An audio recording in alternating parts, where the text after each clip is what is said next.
Thank you so much, Sophia. So I'm just going to start a timer on myself because I know I get very passionate about what I have been doing for quite a long time.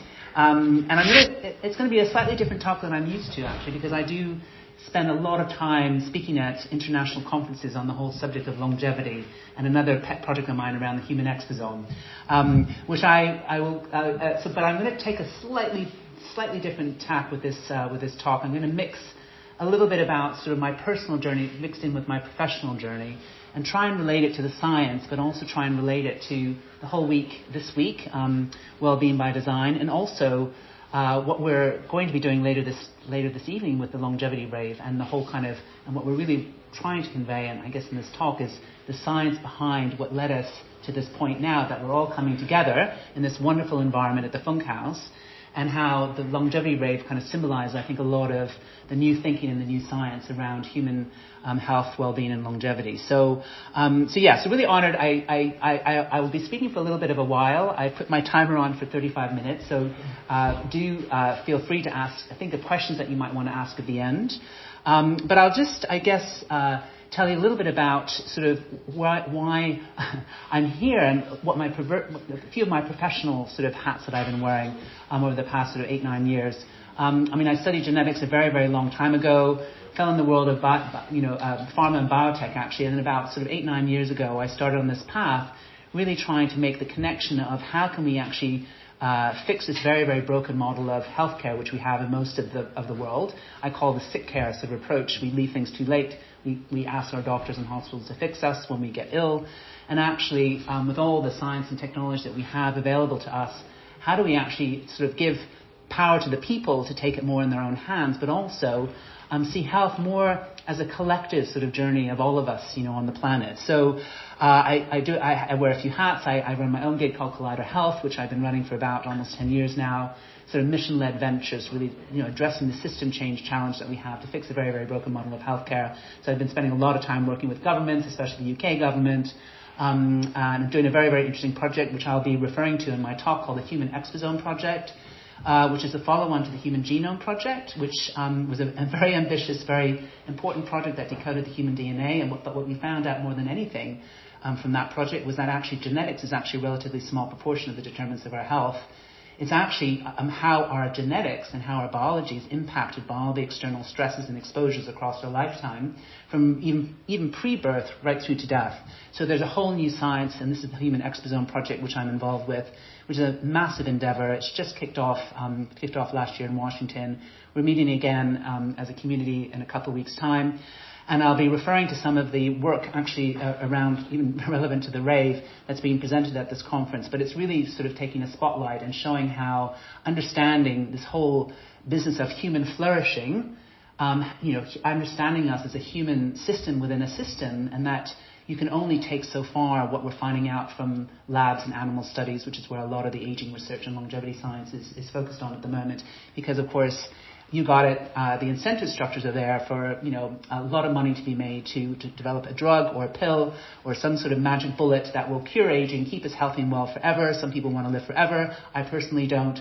But this is actually what has been fixating a lot of the longevity community for a long, long time, and billions have been poured into this research industry.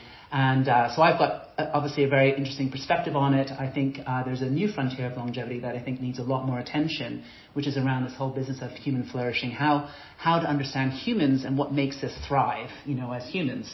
So that's going to be, I guess, the sort of the context of my talk. But I'm going to, and of course a lot of my sort of professional work is focused on this mission of how can we harness the science and technology of this new world of longevity, health and wellness, and the science and data behind that, to really sort of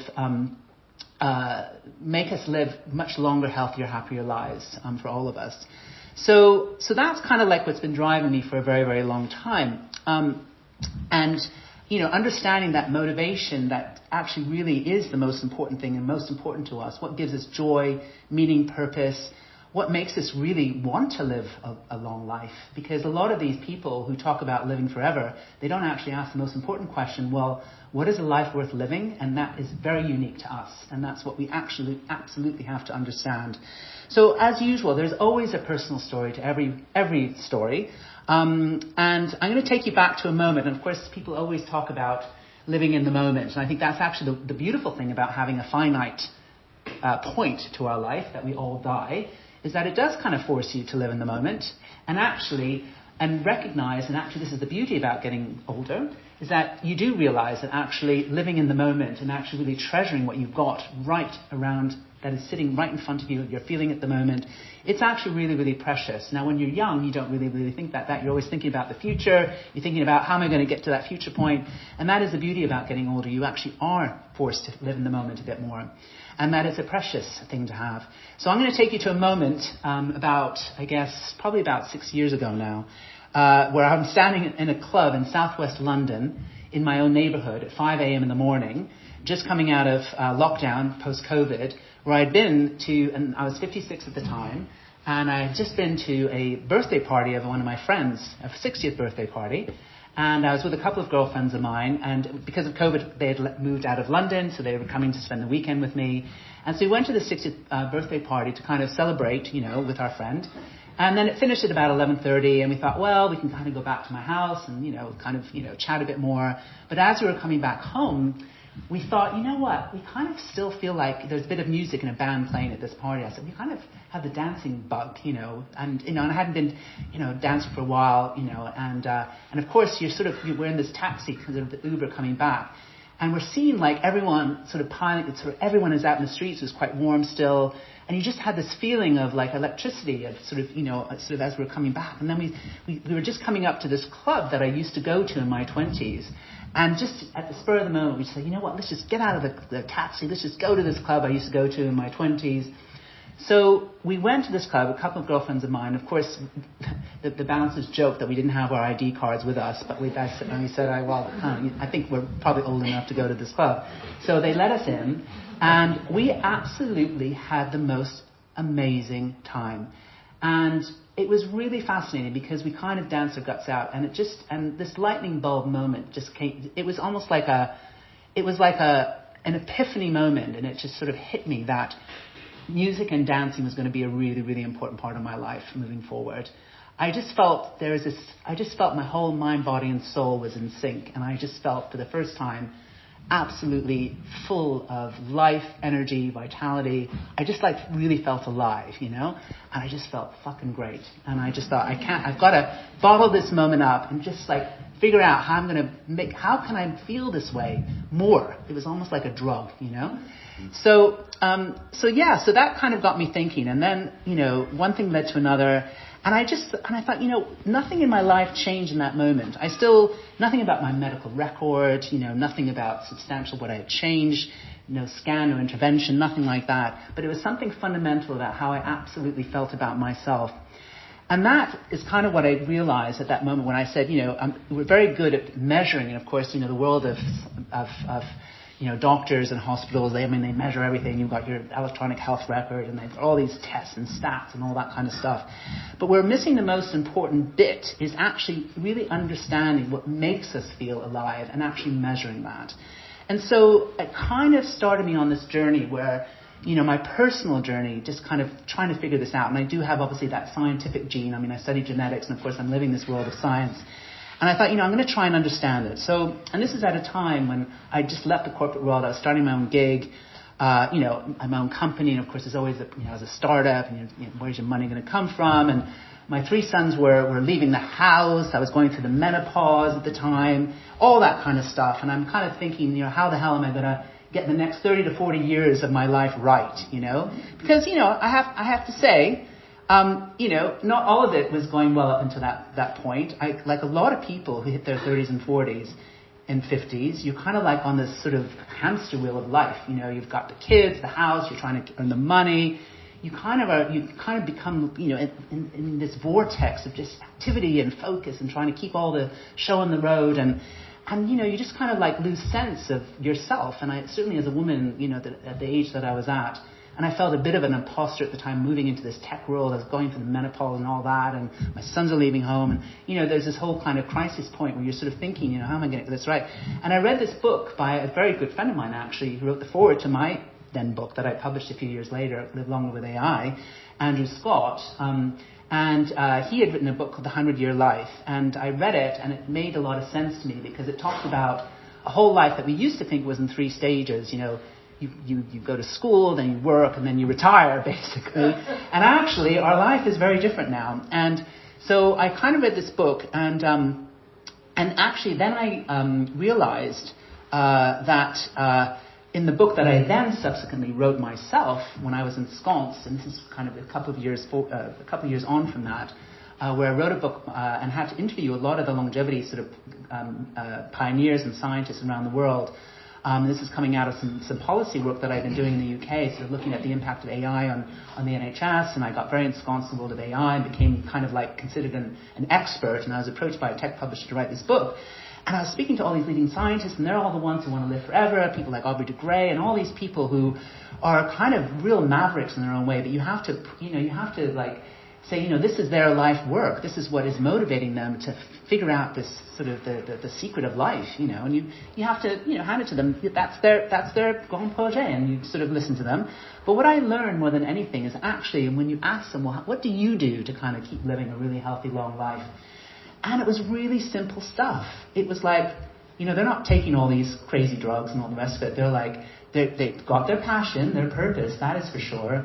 But they're eating well, they're getting their exercise, well, not all of them, but basically the fundamentals, they would keep coming back. Well, I'm kind of doing this basic stuff first and foremost. Move your body, eat well, sleep, manage the stress, all that kind of stuff. So that, and I remember a conversation that I had with one of my good friends near Barzilai in the US, who had just finished his fast, and he was really excited to have lunch with me, and he started talking to me about all the mice models that were showing that basically proved that, if you don't give, all this intermittent fasting stuff, and actually, yes, mice live longer when they didn't eat as much and all that kind of stuff.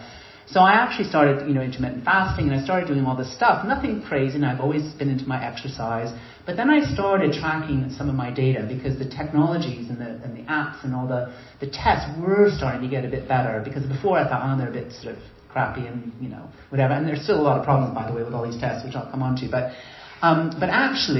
But what made me realize that of all these sort of tests, and I did have a huge number of, because I'm a guinea pig for a lot of these tests because of the work that I do, I realized that there was nothing that explained that feeling that I had on the dance floor, that epiphany moment, like what was going on here, So really, that was then, it kind of started making me think about this whole business of that special feeling, of when you're really feeling that kind of connection in yourself, that mind, body, and soul thing. And what does it actually really mean? And so I think when I come down, because I know the title of this talk was Synchrony and the Human Exposome, and I bet most of you here were thinking, what the hell is Synchrony, for a start? And what the hell is Exposome? So I guess for me, Synchrony on a personal level is just feeling that all the stars have kind of aligned in like understanding what is just like my zeitgeist, my feeling that I'm really feeling alive, right? So that to me is the personal synchrony. So I think what we're now trying to understand now is, I guess, more taking that forward and trying to understand the synchrony of all these things that we're trying to understand that will make a huge difference to everybody, right? So that's kind of like really what is kind of motivating me really personally. So I'm going to leave that for a moment, and I'm going to talk a little bit about the human exposome, which is a whole other thing, which of course there have been lots of questions about what the hell does that mean. So I kind of pointed to it a bit earlier. So it's really the follow-on, it's the Human Genome Project mapping the whole exposure side of disease. And of course, we've got all the fancy technologies, we've got all the AI, we've got, all the sensors, we've got, GPS, we've got, air pollution monitors, we've got all the things that can start really looking at the impact, whether it's environmental toxins, air pollution, whether it's and psychosocial stress, of course, is the major factor on our biology. We've got, activity, trackers, we've got the food that we're eating, we can track that, we've got microbiome analysis, we've got all the kind of fancy stuff. Quantum sensing, all that sort of stuff. So we've now entered a point we can even start to look at the impact of all the exposures and toxins in our life on our unique biology and actually understand that, because actually that is the holy grail of longevity science. If you go to any of these clinics, and by the way, I work with all these longevity clinics, and let's face it, they are all basically running experiments on people with a lot of money who are prepared to take a punt and see what works. But you know what? This is all new stuff, new territory, because at the end of the day, what is really important is what works for you. And actually, what I've realized more than anything is actually it is really understanding the unique psychosocial, emotional, spiritual, behavioral state of that individual who can actually put up with the pain and the process that you have to go to really fix yourself, which is often much more to do with your mental state than your physical state, because it's all connected.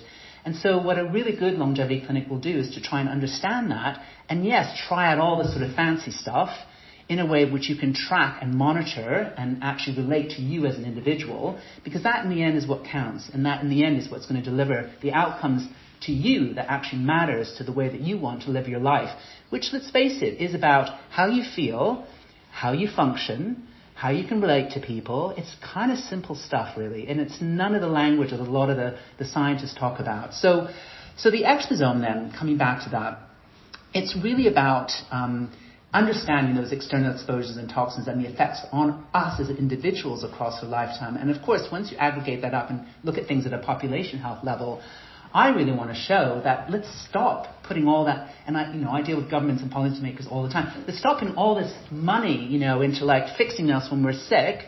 It's like you've got to keep us healthy and well, and you have to understand that yes, we as individuals can take some ownership of it, but you know what? Not all the time. It has to be a collective endeavor, because if you're poor in a disadvantaged area, if you don't have access to resource, education, you've got a crap life, you're disconnected, going through divorce, all these factors, these all drag down your health. So it has to be a combination, and yes, it is a role, and this is where the system change piece comes in. Yes, we all have a role as individuals, and yes, we all have a role as leaders and as mothers and fathers and as friends and all that kind of stuff. But there is some big stuff that we have to deal with as nations, as governments, etc. So that is where I hope the Human Exposome Project will shed light on what is that data and the evidence that really will start to re-engineer the whole way that we invest. And this is what I do think we need. We need to invest in our health and not leave it too late. So really the exposome is the sum total of a lot of things. Our air, our food, our environments, our stress, our social connections, and all this shapes our biology and our genetics. All of it does. And I would argue that actually it's the psychosocial side that is the most important. And actually, this is what we're finding. The data is pretty clear on this.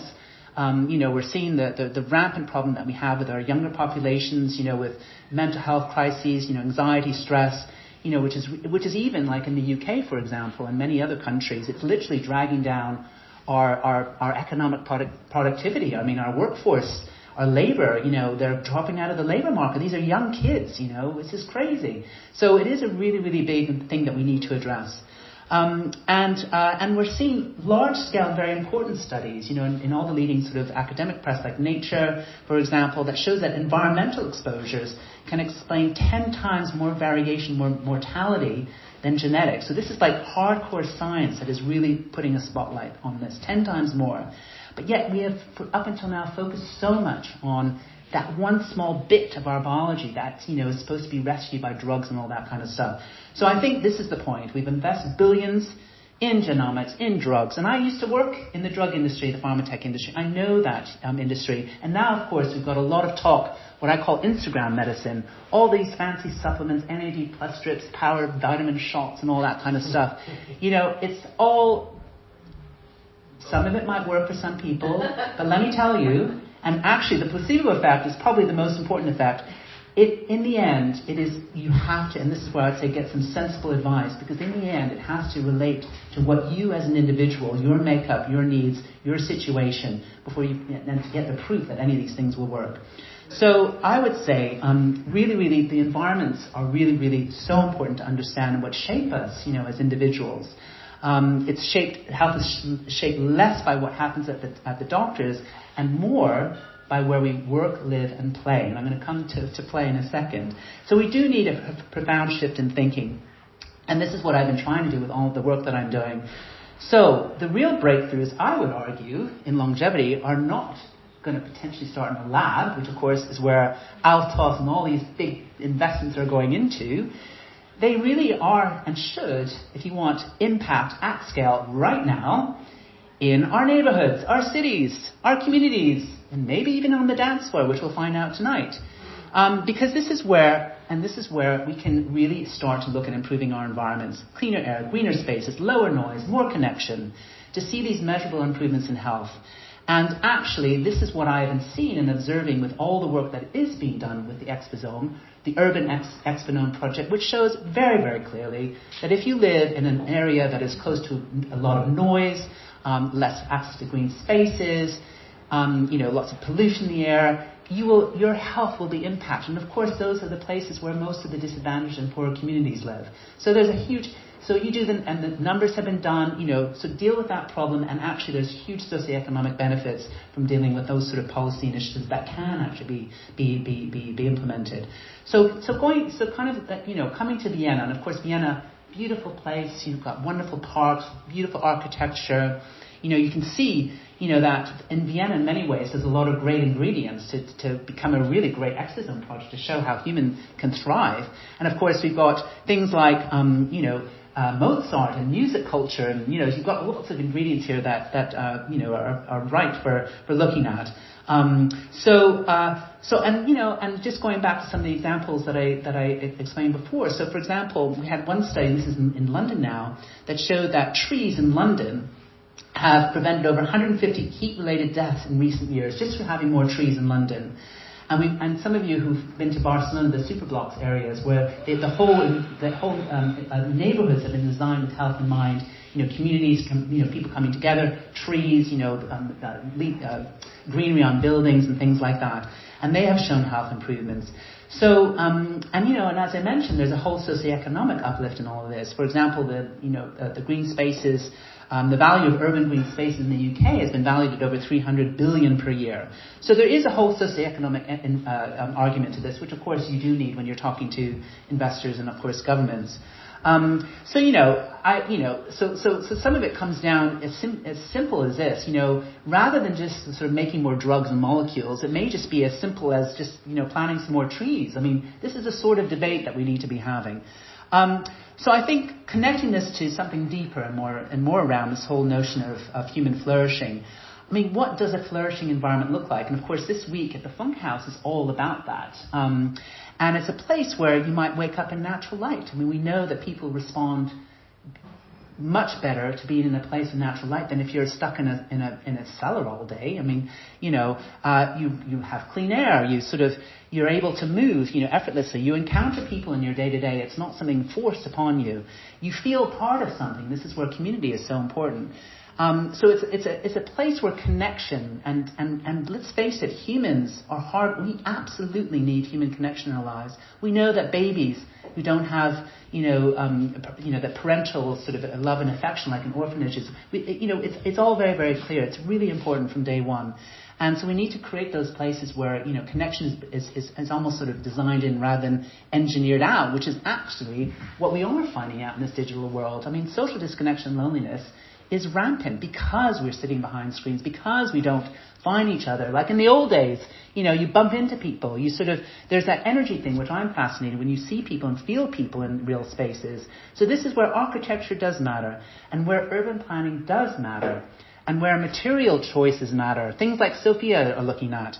And so this is why this is really extraordinary, sort of coming together in this wonderful place, where it's this collaboration piece and the serendipity, and I'm sure we're going to have lots of interesting conversations. I've already had fascinating conversations with Ilkan and others, doing amazing stuff, that's out there. And this is what leads to creativity and progress. And it's not just using flippin' apps to connect you to the right people. It's like, this is the real world in which we live, and that we have to really, really value and sort of nourish. So I think this whole notion of designing these places for what I would say, I guess, regenerative human health and experience is really what we're looking at. So going back to the exposome, so the social exposome is actually an area that I'm very, very focused on with my sort of professional hats that I wear. And this is all about our relationships, our sense of belonging, our shared experiences. And how do you actually measure that is obviously what is the interesting thing that I'm looking at. And we already have, or that we are looking at now as a collective, we already have some pretty stark evidence that shows that loneliness, for example, carries a mortality risk equivalent to smoking 15 cigarettes a day. So that's a stat that's often sort of touted around the place. And we also know, and this is where the longevity scientists are also recognizing more and more, that this chronic disconnection and that sort of isolation, that loneliness, leads to that sort of chronic stress. That leads to chronic inflammation. And actually, that chronic inflammation is probably one of the most important drivers of the aging process. And I won't go into the details of the hallmarks of aging, but it's becoming really, really well accepted that we absolutely have to factor that into the whole way in which we conduct longevity research moving forward. And I am starting and feeling very pleased by the fact that they are starting to listen to this exposome argument that you have to see everything outside of a lab and outside of what seems to be, happening with nematode worms and mice, because we are part of a living system, and it's very, very clear that we are impacted by all these forces.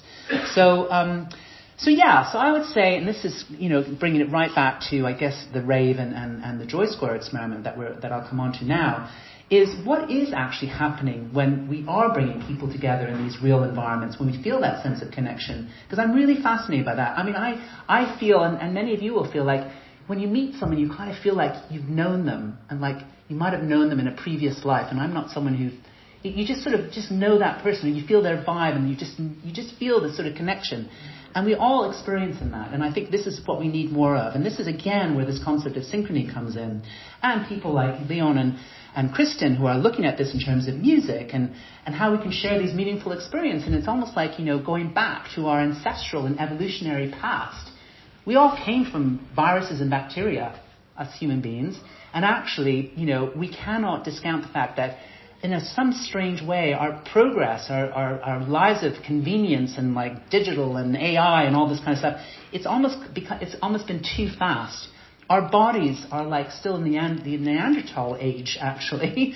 We need those periods where we can look forward to something. There's a bit of pain, like this is why these Wegovy drugs, where you take away even the pleasure of food, and it's all screwing up with our biology, actually. So I think this is the interesting thing that I think we're really, really facing as a world. This sort of disconnect. We're kind of creating this life for ourselves that actually is really not working for us because we're almost racing too fast. So I think going back. So I think this is where really sticking to the fundamentals of how we have evolved and how we are similar to animals is quite interesting. Because when you synchronize with people, your brainwaves align, your heart rhythms can synchronize. And actually, right now, we do have the technology to actually start measuring all of this. So this is where I wanted to say a few words about the Joy Score experiment, where we are testing whether that synchrony piece across neural, cardiac, and behavioral systems is, can we understand that piece around human connection? And can we sort of, it's not just something we feel, but it's something that we can actually empirically measure. Because if you can empirically measure, then you don't get all this sort of like, it's all this waffly stuff, feeling good, we're not going to invest in that. We want the hardcore stuff. What works in a test tube, in a cell culture, in a mouse, It's like all that sort of stuff. Do you know what I mean? So I think we are at a stage where we can actually really start to look at this. And then we can go back to like what Mozart knew about creating his symphonies and the music and the connection and all that sort of stuff. So bringing it back to the dance floor, and why we're going to sort of play this out, I guess, a little bit later on, is I met Yukari on the dance floor, my co-DJ and co-founder of Longevity Rave. And, we're very different. She's Japanese. I'm Canadian-British or whatever. We're different ages. She could be my daughter, actually. And, but we actually met literally on the dance floor. We had this sort of connection. And this is when I discovered that moment, about dancing going to change my life. And, something clicked and we started dancing together. And then we learned how to DJ together. And then Longevity Rave was born. So that's, and we're now sort of testing out this idea of Longevity Rave as almost like a laboratory where we can actually start to look at what is this metric for joy, for human connection going to even start to look like. And of course, it will have applications well beyond a rave. It is going to, it could be factored into anything that we might want to design in, an experience, an intervention, a product, a service, all that sort of stuff. So we are looking at this Joy Score experiment as an opportunity to actually really understand how music and collective dance really does affect our biology. Music is structured, tempo is intentional. We create the environment for this. And we're obviously, and this again is where Leon and Kristen will be able to speak to this, and maybe a bit later on the panel discussion.